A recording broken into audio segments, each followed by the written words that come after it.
सुंदरवन के जंगल में एक आम का पेड़ था। वो सबसे अलग था और बहुत ही हरा भरा था। उस पर सोने के आम लगे हुए थे और वो आम बहुत ही ज़्यादा रसीला था। वो आम का पेड़ जादुई और बहुत ही शक्तिशाली था। टुनटुनी चिड़िया अपने घोंसले में बैठी थी। तभी उसका अंडा हिलने लगता है।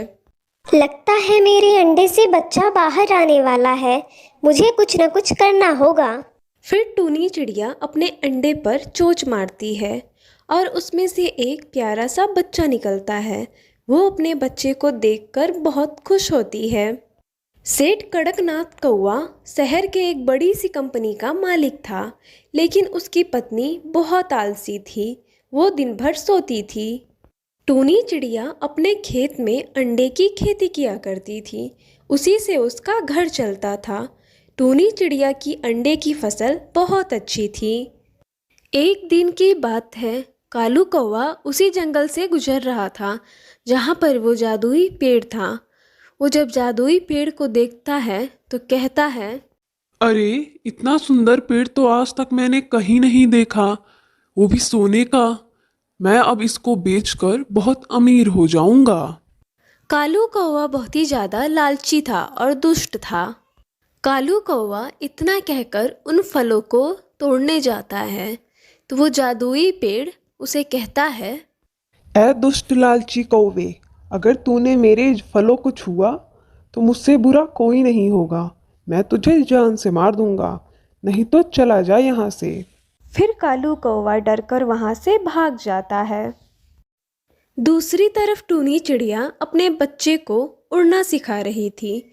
उड़ते उड़ते उसका बच्चा थक जाता है और एक पेड़ पर बैठ जाता है। वो बहुत ही प्यासा भी था तो वो अपनी माँ से कहता है, मम्मा मम्मा, मुझे बहुत प्यास लगी है। मुझे पानी लाकर दो ना, वरना मैं नहीं उड़ पाऊंगी।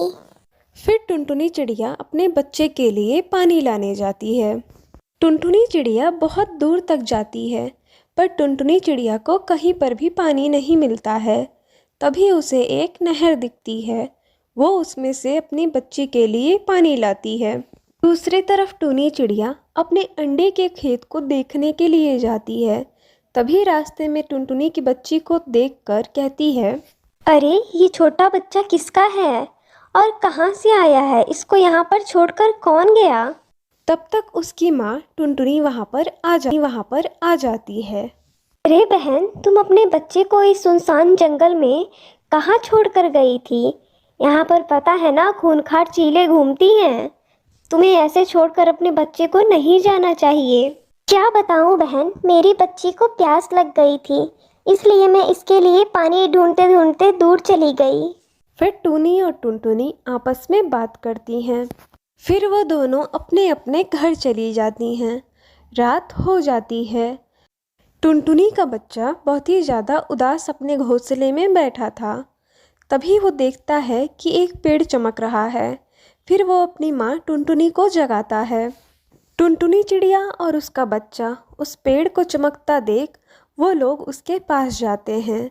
फिर वो पेड़ टुनटुनी चिड़िया से कहता है, टुनटुनी चिड़िया, मैं जानता हूँ तुम बहुत ही ईमानदार और नेक पक्षी हो, इसलिए मैं तुम्हें अपने फल तोड़ने से कभी नहीं रोकूंगा। आपका बहुत बहुत धन्यवाद पेड़ भैया। अब मैं इन फलों को बेचकर अमीर बन जाऊंगी और मैं लोगों की सहायता भी करूंगी।